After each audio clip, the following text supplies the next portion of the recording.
ونستغفره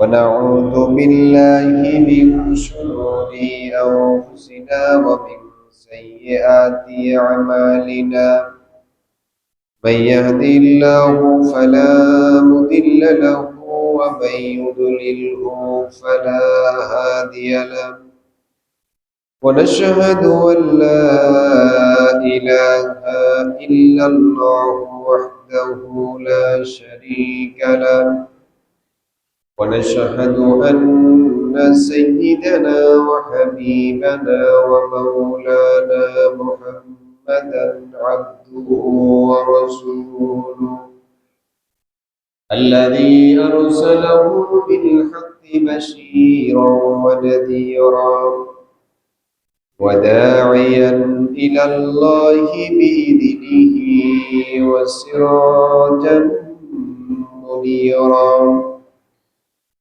فقد قال الله تعالى في كلامه المجيد وفرقانه الحميد أعوذ بالله من الشيطان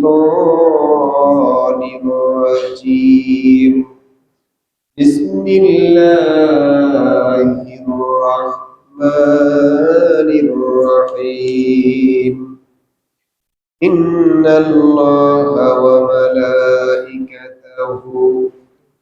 يصلون على النبي يا أيها الذين آمنوا صلوا عليه وسلموا تسليما اللهم صل على مولانا محمد وعلى آله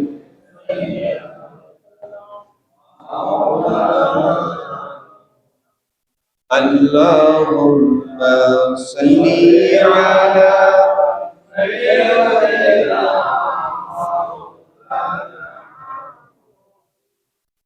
وعلى آل سيدنا أمضي بادار طيفতে নবীজির কুঞ্জরে সে সেই খুনেরই ঝরনা দ্বারাই দিনের বিজয় এসেছে আল্লাহুম্মা সাল্লি আলা মাওলানা মুহাম্মদ ওয়া আলা আলি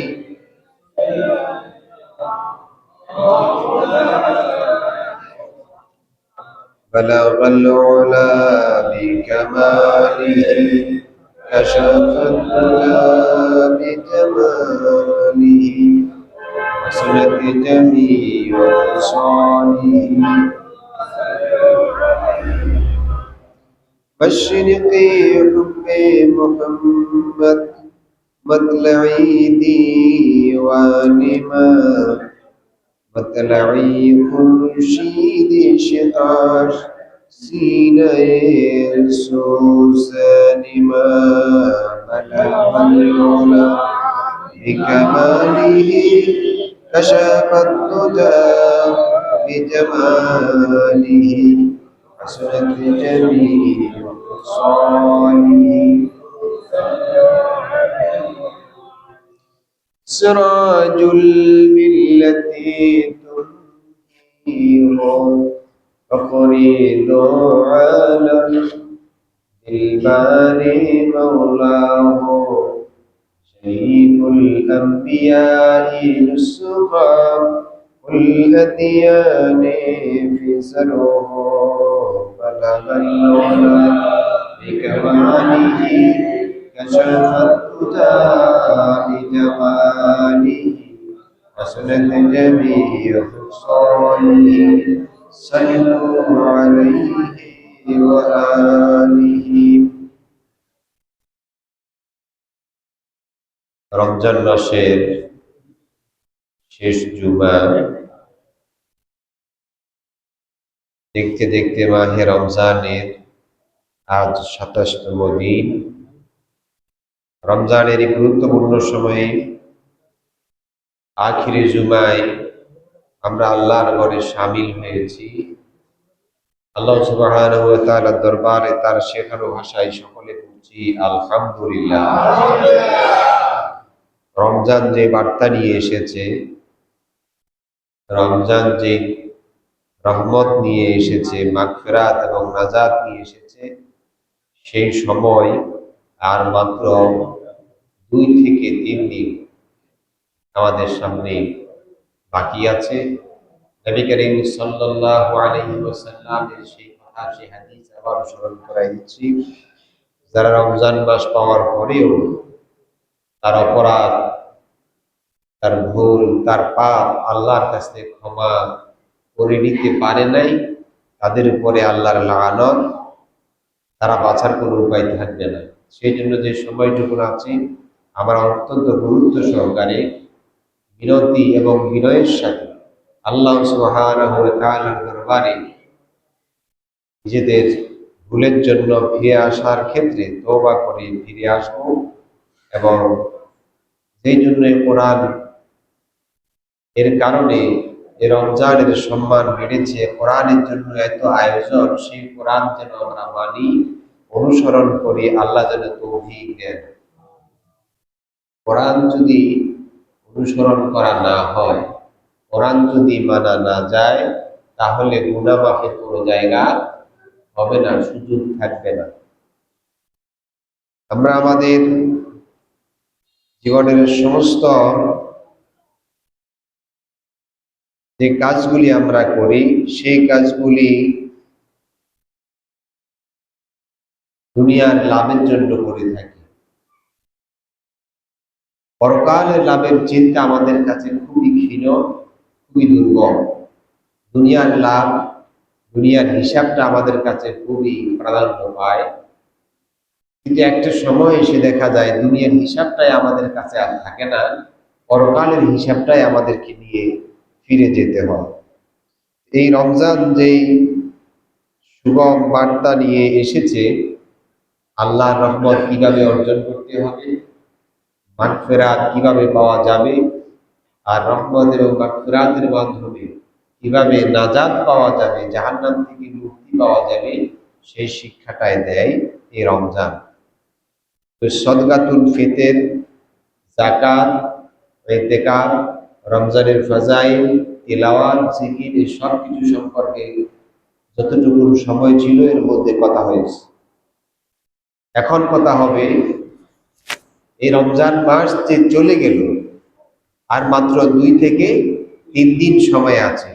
এই রমজান যে চলে যাচ্ছে, রমজান আমরা কি পেলাম, কি শিখলাম, রমজান আমাদেরকে কি শিক্ষা দিয়েছে, সেই জিনিসগুলো আমাদের এখন স্মরণ করা উচিত, মনে করা উচিত, মনে রাখা উচিত, অনুসরণ করা উচিত।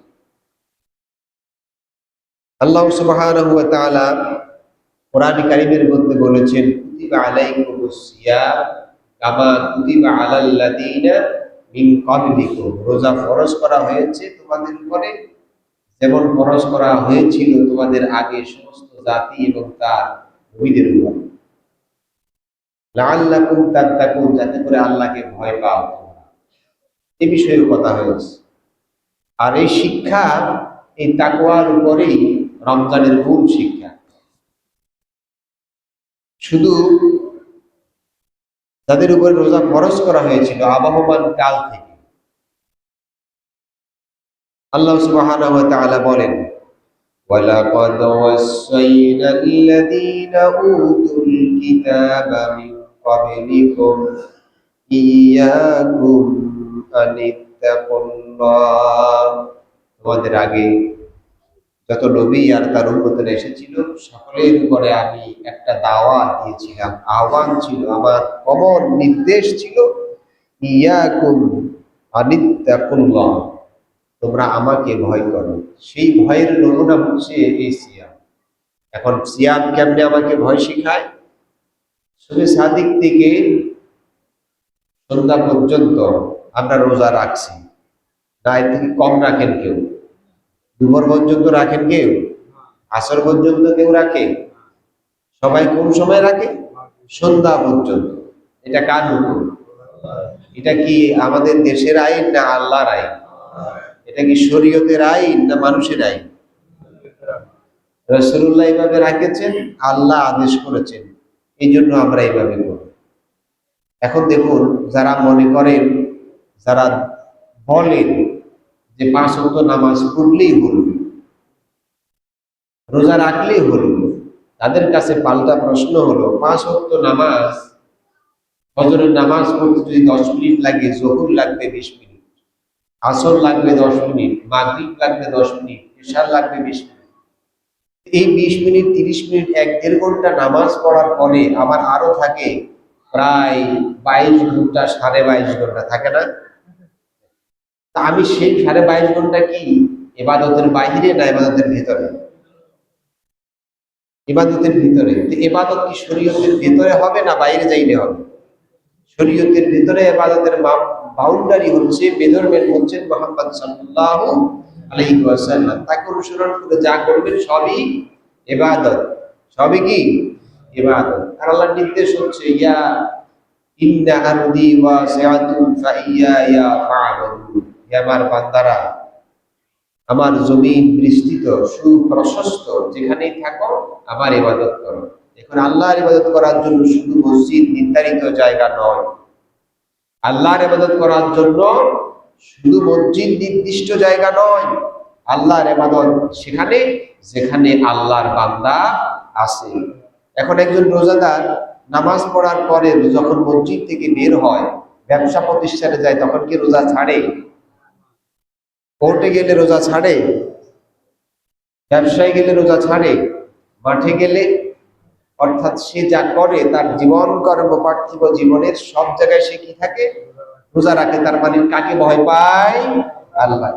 এইটা কার বিধান? আল্লাহর বিধান। এই যে আল্লাহর এই শরীয়ত, আল্লাহর এই বিধান সে মানল, ফরজ বিধান। এই লোক ব্যবসা করলে রোজা রাখতে পারলো, কোর্টে গিয়ে জজ হলো, ম্যাজিস্ট্রেট হলো, রোজা রাখতে পারলো, শিক্ষক হলো, রোজা রাখতে পারলো, শ্রমিক হলো, কৃষক হলো, ব্যবসায়ী হলো, বিচারক হলো, সব শ্রেণী পেশার মুমিন মুমিনাত তার কার্যক্রমে চললো, রোজাও রাখলো। শুধু রাজনীতিবিদরা রোজা রাখে নাই। বুঝেন নাই কথা? যারা রাজনীতি করেছে তারা রোজা রাখছে? রাজনীতিবিদরা রোজা রাখে না? রাখে। তাহলে রাজনীতিবিদও তো শরিয়া আইন মানে। কথা বুঝেন নেই মনে হয়? রাজনীতিবিদও শরিয়া আইন মানলো। শরিয়া, রোজা কি আইন? কোরআনের আইন। এই কোরআনের আইন রাজনীতিবিদও মেনেছে, ব্যবসায়ীও মেনেছে, পুলিশও মেনেছে, অফিসারও মেনেছে, প্রশাসনও মেনেছে, শ্রমিকও মেনেছে, কৃষকও মেনেছে, ইমামও মেনেছে, মুসল্লিরাও। এটা শিখায় রমজান যে আল্লাহর আইন মানতে হবে। কার আইন? আল্লাহর আইনের সবচেয়ে বড় উৎস কোনটি? কোরআন। সবচেয়ে বড় উৎস কি? এর থেকে বড়, শ্রেষ্ঠ, সম্মানিত, নির্ভরযোগ্য, নির্ভুল আর কোন কিতাব হতে পারে। এই কোরআনটা আসছে রমজানে, সেই জন্য সম্মান বেশি। আসছে লাইলাতুল কদরে, সেই জন্য রাতের সম্মান বেশি। এই কোরআনের হুকুম অনুযায়ী কিন্তু আমরা রোজা রেখেছি, রোজা রাখছি, ঠিক কিনা? নামাজ পড়ছি কোরআনের বিধান অনুযায়ী, এটাও মানলাম আল্লাহর কথা। বিবাহ শাদীতে সেটাও আল্লাহর হুকুম। ব্যবসা বাণিজ্য কার হুকুম? আল্লাহর হুকুম। এখন এইভাবে সব কাজে কার হুকুম? আল্লাহ তাআলার হুকুম অনুযায়ী আমরা করে চলেছি, অর্থাৎ শরীয়তের আইন আমরা মানছি। কিন্তু কিছু কিছু জায়গায় গিয়ে শরীয়তের আইনকে আমরা মানি না। কিছু কিছু জায়গায় কি করি? মানি না। যেমন একটা কথা বোঝার জন্য বলি, চোর যদি চুরি করে, কোরআনের বিধান হলো তার শাস্তি কি? তারা জবাব দেন নাই, তারা মনে জানেন না এটা। চুরি করলে তার শাস্তি কি? এটা কে বলেছে? সন্দেহ আছে নাকি? চুরি করলে হাত কাটতে হবে, এটা আল্লাহ বলেছে। কারণ আমাদের দেশে কি হাত কাটে? কি হয়? কয়েকদিন জেল হয়, তারপরে জামিন হয়। আচ্ছা, এই কোরআনের এই বিধানটা কি আমরা মানতে পারলাম? কথা বুঝেন? মানতে পারছি? মানতে পারি না, তার মানে কোরআনের ওই আয়াতকে আমি মানলাম না। তাহলে আল্লাহকে ভয় করা হলো? আল্লাহকে ভয় করা হয়েছে? হয় না। এরপরে মানুষ যারা হত্যা করে, মানুষ যারা খুনি, তাদের শাস্তি হলো তাদেরকেও হত্যা করতে হবে। আল কাতলু বিল কাতলি, হত্যার পরিবর্তে তার শাস্তি হলো হত্যা। কার কথা আছে না এই কোরআন শরীফে? আল কাতলু বিল কাতলি আছে তো। এই আয়াত আমরা বিশ্বাস করি কিনা? বিশ্বাস করি, কিন্তু সমাজে আছে নাই? কি আছে? ফাঁসিতে ঝুলায় না? ঝুলাইনি। কিন্তু এই আইনটাকে আমরা আরেক জায়গায় গিয়ে ওভারটেক করি। সেটা হচ্ছে নিহত ব্যক্তি আর খুনি ব্যক্তিকে ক্ষমা করার জন্য নিহত ব্যক্তির পক্ষ থেকে শুধুমাত্র তার ওয়ারিশ যারা, উত্তরাধিকার যারা, তার উত্তরাধিকার বলতে যে যারা থাকে, ছেলে হোক, বাপ হোক, স্ত্রী হোক, ভাই হোক, স্বামী হোক, যেই হোক, তার উত্তরাধিকার যে কাছের হবে, তারা যদি ক্ষমা করে কোন শর্ত সাপেক্ষে, তাহলে আল্লাহর বিধান অনুযায়ী তাকে ক্ষমা করা যেতে পারে। কিন্তু আমাদের দেশে, পৃথিবীর অনেক দেশে এই সুযোগটাকে উল্টো করা হয়েছে, সেটা ক্ষমা করে রাষ্ট্রপতি। কে ক্ষমা করে? তাহলে আমরা কি কোরআনের এই আয়াত মানলাম না বিদ্যাঙ্গুলি দেখাইলাম? কথা বুঝেন না? জবাব দিতে হবে তো ভাই। রোজা তো রাখছেন, এখন কার হুকুমের উপরে আছেন? মসজিদ থেকে বাইরে রোজা ছাড়বেন নি, সেখানেও কার হুকুম? তো এই আদালতের যে আইনগুলোর কথা বলেছি, সেগুলো কার হুকুম? সেগুলো কি মানে? যারা মানে না তারা রোজা রাখে? কথা বল না, তারা রোজা রাখেনি। তাহলে রোজা কি শিখাইলো তারা জানে না, রোজা রেখে কি শিখলো তারা তা জানে না, শুধু রাখলো। এরপরে আসেন, সুদ হালাল না হারাম? এখন সুদের সাথে জড়িত আছে নিল, রোজাও রাখে, সুদের কারবারও করে। জমিনের আইন ঠেলে জমি জবরদখল করে, রাষ্ট্রীয় জমি দখল করে, সরকারি জমি জায়গা দখল করে, আছে না এরকম লোক? রোজাও রাখলো, জমি দখলও করলো, আইনও ঠিললো, আছে এরকম লোক? লা তাকুলু আমওয়ালাকুম বাইনাকুম বিল বাতিল, আল্লাহ বলেছেন অন্যায় ভাবে আরেকজনের সম্পদ আত্মসাৎ করো না, গ্রহণ করো না, এটা ফরজ। কার হুকুম? রোজাও রাখলো, সেই কাজও করলো। তাহলে এই লোক কি তাকওয়াবান হলো? সে কি কোরআনকে মানলো? কোরআনকে মানে নাই। এইভাবে আমি কয়েকটা বললাম। মহারানা দেয় না এরকম লোক আসেনি? মহারানা সুন্নত না নফল? ফরজ। মহারানা কি? যৌতুক ফরজ, সুন্নত নফল হারাম। যৌতুক কি? কিন্তু যৌতুক ঠিকই নগদ আদায় করে, মহারানা বাকি। আর এরকমের বাকি লাইফ গ্যারান্টি। আরে মুদি দোকানে আপনি বাকি করলে এত অত বৈশাখ মাসের আগে সিডি একখান ধরাই দেয়, দেয়নি? হাল খাতা। কিন্তু এমন বিয়া করলেন ফরজ বিধান, জীবন শেষ হয়ে গেল, আজ পর্যন্ত হাল খাতা আর হইল না, পুরান খাতাই চলল। আছে না এরকম ভদ্রলোক? সে আল্লাহকে ভয় করা বুঝে নাই, রোজাই রেখেছে শুধু। এইভাবে অশ্লীল গান, অন্যায় পথ, পাপের পথ, কোরআন বিরোধী পথ এবং মত যারা ছাড়তে পারে নাই, এইভাবে গালি গালাজ, অশ্লীল কথাবার্তা, মিথ্যা কথা, সগলপুরি, বাটপারি, এগুলি যারা ছাড়তে পারে না, রাসূলুল্লাহ বলেছেন এর রোজা রোজা হলো না। এ শুধু খাবার এবং পানাহার, খাবার এবং পানীয় থেকে বিরত থেকে উপোস করা ছাড়া আর কিছুই পেল না। নাউযুবিল্লাহ। রোজা তাকে কিছুই শিখাইতে পারেনি।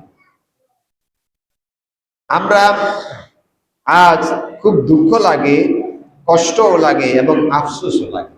অনেক উচ্চ শিক্ষিত লোকেরা বলে যে আমরা শরিয়া আইন মানি না, আমরা শরিয়া আইন বিশ্বাস করি না। আরে ভাই, তোমার মাথার মধ্যে যে মস্তিষ্ক আছে, এটা যদি একটু খাটাও তাহলে তো বুঝতে পারবা। তুমি শরিয়া আইন মানো না, নামাজ পড়ো কোন আইন দিয়া? নামাজ কোন আইন দিয়ে পড়েন? শরীয়তের আইন নাকি শরীয়তের বাইরে? রোজা কোন আইন দিয়ে রাখছেন? হজ কোন আইন দিয়ে হয়? বিয়া কোন আইনে হয়? জানাজার নামাজ কোন আইনে হয়? সবই যদি শরীয়তে আইনে তুমি করো, আবার মুখে বলো শরিয়া আইন মানি না। এরকমের মানে হাফ আধা পাগল লোক আসেনি, আমি বলি নাই, কোরআন বলছে। আল্লাহ তাআলা বলেছেন আফাতুমিনুনা বিবাদিল কিতাব ওয়া তাকফুরুনা বিবাদিহা, তোমরা কি কোরআনের কিছু আয়াত বিশ্বাস করো আর কিছু আয়াতকে ডিনাই করো, অস্বীকার করো? এরকম লোক আছে কিনা সমাজে? কিছু আয়াতকে বিশ্বাস করলো, কিছু আয়াতকে বিশ্বাস করেন। রমজান মাসের এই রোজা আমাকে সেই কথা শিখায় না, আমাকে শিখায় সেই কথা যে কথা রোজা শিখায়।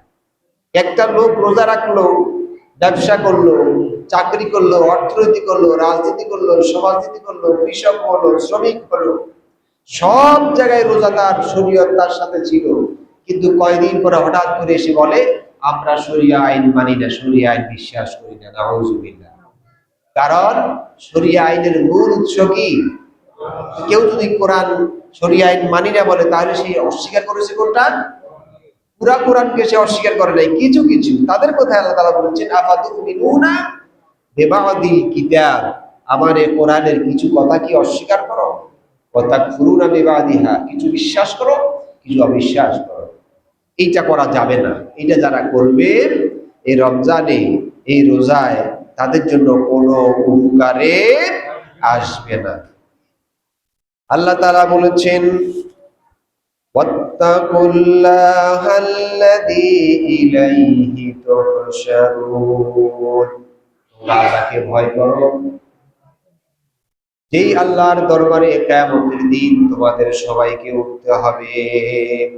আল্লাহ পাক আরে বলেন ওয়াত্তাকু ইয়াওমান লা তাজজি নাফসুন আন নাফসিন শাইআ ওয়ালা ইউকবালু মিনহা শাফাআতুন ওয়ালা ইউখাযু মিনহা আদলুন ওয়ালা হুম ইউনসারুন। আল্লাহ তাআলা বলেছেন ওয়াত্তাকু ইয়াওমান লা তাজজি নাফসুন আন নাফসিন, কোন ব্যক্তি কোন ব্যক্তির প্রয়োজনে উপকারে আসবে না, যেই দিন কোনো কাজেই আসবে না, কারো পক্ষ থেকে কারো জন্য কোনো সুপারিশ যেদিন গ্রহণ করা হবে না, এবং কোনো বিনিময় যেদিন কারো কাছ থেকে গ্রহণ করা হবে না, কোনো সাহায্য সেই দিন কারো জন্য থাকবে না, ওই দিন কি বলবো? এই রোজা শিখায় সেইভাবে। আমরা ইসলামকে মনে করি শুধু একটি ধর্ম, কোরআনকে মনে করি একটি ধর্মীয় কিতাব। আসলে কোরআন কি শুধু ধর্ম? এই ধর্মের অর্থ কি সেটা বুঝলাম না।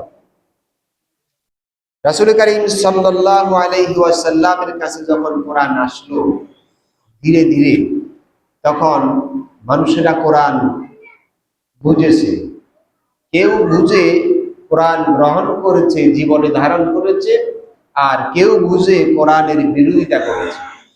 কথা কর না, বিরোধিতা করে নাই? কেন বিরোধিতা করেছে? তারা বুঝতে পেরেছে কোরআন আসলে তাদের পার্থিব জীবনের অবস্থার কি হবে, কিন্তু এটা বুঝে নাই যে পরকালে কি হবে। আর যারা বুঝেছে দুনিয়ায় কি হবে, পরকালে কি হবে, তারা কোরআন গ্রহণ করেছে। কোরআন যারা বুঝে, আমাদের ভিতরে হচ্ছে তিন শ্রেণীর লোক। কয় শ্রেণীর লোক? এক শ্রেণীর লোক কোরআন বুঝে, কোরআন মানে, তা গ্রহণ করে।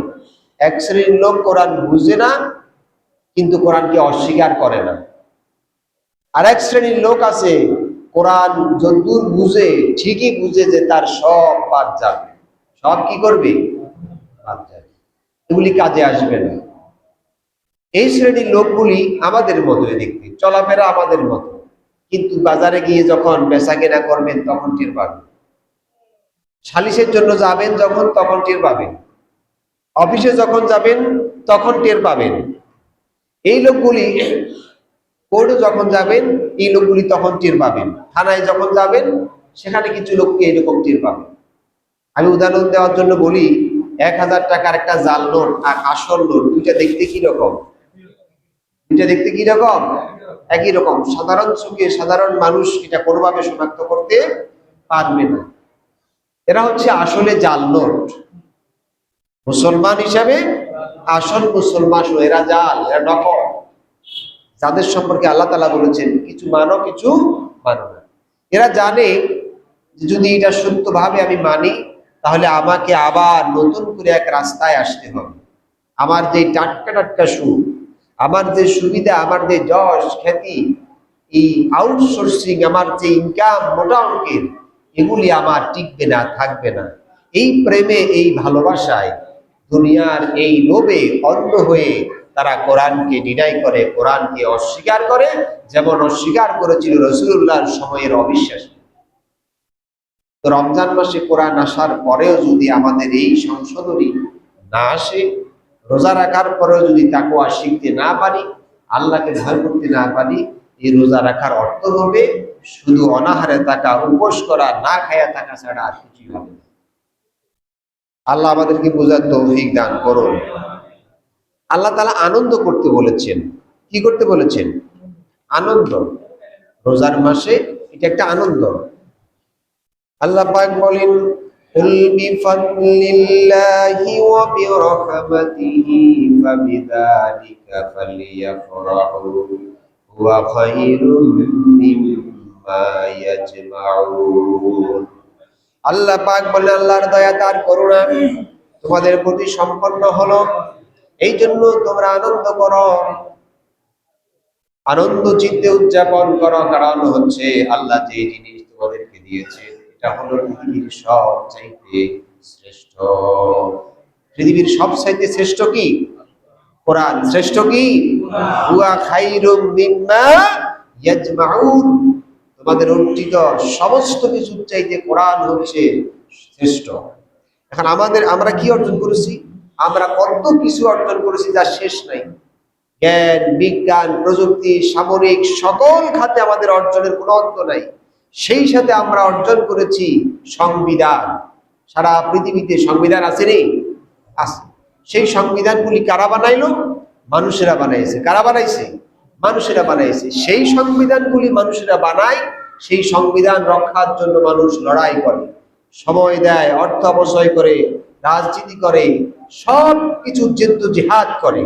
একটা সময় এসে এই সংবিধান আরেকজন আসলে তারা আবার কিছু বাদ দেয়, কিছু যোগ করে, কিছু বাদ দেয়, কিছু যোগ করে। আসেন এরকম সংশোধন হয়নি? আপনারা খুব ঠান্ডা মাথায় এই জিনিসটা চিন্তা করেন। একটা আইন ধরেন একজন করলো, কয়দিন পরে আরেকজন আসলো সেই জায়গায়, সে ওই আইনটা বাদ দিয়ে সেখানে আরেকটা আইন দিল। আপনারা কথাটা খুব ভালো করে বোঝার চেষ্টা করুন। যে আইনটা আগে করা হয়েছে সেই আইনটা আবার এখন বাদ দিয়েছে আরেকজন। ওই আইন দিয়ে যে বিচার করা হয়েছে, যদি সেই আইনে লোকটার মৃত্যুদণ্ড হয়, জেল হয়, সেই লোকটাকে কি আর ফেরত দেওয়া যাবে? আমার কথা বুঝুন নেই মনে হয়। ওই আইন দিয়ে যে লোকটাকে শাস্তি দেওয়া হয়েছিল তার শাস্তিকে ফেরত দেওয়া যাবে? আইন বাতিল করে আরেকটা আইন দিয়েছে, আবার কয়দিন পরে আরেকজন আসবে, আবার এইটা ভালাই দিবে। তো এই আইন দিয়ে আবার যে সমাধান হবে, যে বিচার হবে, সেইটা কি আবার ফেরত দেওয়া যাবে? এই জন্য এই সব হলো অন্ধকার। এই সব কি? অন্ধকার। যার সুবিধা মতো আইন করে অবিচার করছে, বিচার করছে, কিন্তু একটা সময়টা কি হয়ে যাবে? অবিচার হয়ে যাবে। কেন অবিচার হবে? কারণ এই আইন তো বাতিল হয়ে গেছে। আইন বাতিল হওয়ার মানে কি? ওই অপরাধীর শাস্তিটাও তো বাতিল হওয়া দরকার। আমার কথা বুঝেন নাই বলুন। কিন্তু অপরাধীর শাস্তি কি বাতিল হয়? বাতিল হয় না।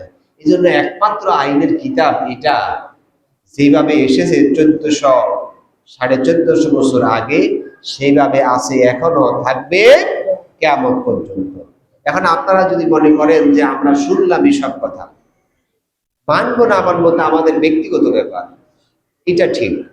কিন্তু যখন আপনি মারা যাবেন, তখন আপনার সাদা কাপড় মোড়ায়া জানাজার নামাজ পড়ে লোকেরা যখন রাখে বিসমিল্লাহি ওয়া আলা, আপনার জীবনের বড় স্লোগান যেটা ছিল, আমার কথা হলো আপনাকে যদি ওই স্লোগানের উপরে কবর দেয় কোনো আপত্তি, কিন্তু আপনি মৃত্যুদণ্ডের ক্ষেত্রে আল্লাহর আইন মানলেন না, হাত কাটার ক্ষেত্রে রাসূলুল্লাহর আইন মানলেন না, মহারানার ক্ষেত্রে আল্লাহর আইন মানলেন না, বিচারের ক্ষেত্রে আল্লাহর আইন মানলেন না, সব জায়গায় আল্লাহর আইনকে টুকিটাকি স্বার্থের পরিপন্থীগুলো আপনি মানলেন না।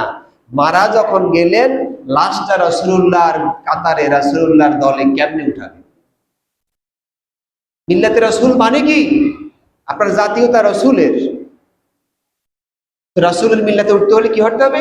আল্লাহ তাআলা শিখাই দিচ্ছেন, قل إن كنتم تحبون الله فاتبعوني يحببكم الله يغفر لكم ذنوبكم والله غفور رحيم আল্লাহ শিখিয়ে দিচ্ছেন কুল ইন কুনতুম তুহিব্বুনাল্লাহ আল্লাহর যদি ভালোবাসতে চাও ফাত্তাবিউনি মুহাম্মদ সাল্লাল্লাহু আলাইহি ওয়াসাল্লামকে অনুসরণ করো তো অনুসরণ করলে কি হবে ইয়াগফির লাকুম যুনুবাকুম আল্লাহ তোমাদের সব গুনাহ মাফ করে দেবে রাসূলের অনুসরণ করা ছাড়া কি রমজান মাসে মাফ পাওয়া যাবে ওই চোর আইসা যদি মানুষের সম্পদ আত্মসাৎকারী এসে যদি ওই খুনি বদমাশ চাঁদাবাজ যদি এসে যদি মাপ চায় মাপ হবে রাসূলুল্লাহ চাঁদাবাজি করেছেন রাসূলুল্লাহ মানুষ খুন করেছেন ওজনে কম দিয়েছেন অন্যায় বিচার করেছেন করেন নাই সুতরাং রাসূলকে মানতে হলে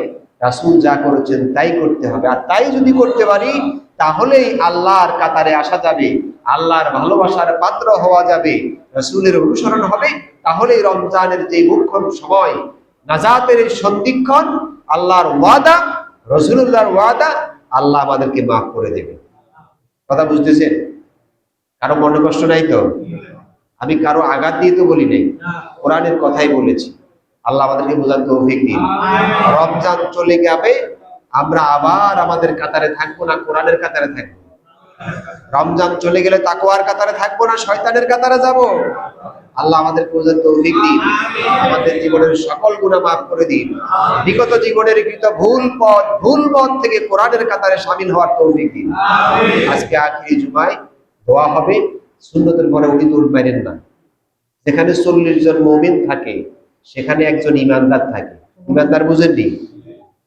একজন নেককার লোক থাকে যার উসিলায় আমাদের দোয়া কবুল হতে আজকে জুমার দিন দেশ জাতি পরিবার সমাজ আমাদের সকলের জন্য দোয়া হবে সবাই শরীক হবে ইনশাআল্লাহ আলাইহি তাওয়াক্কালতু ওয়া ইলাইহি উনীব কাবলা জুমা দ্বারা পড়তে পারি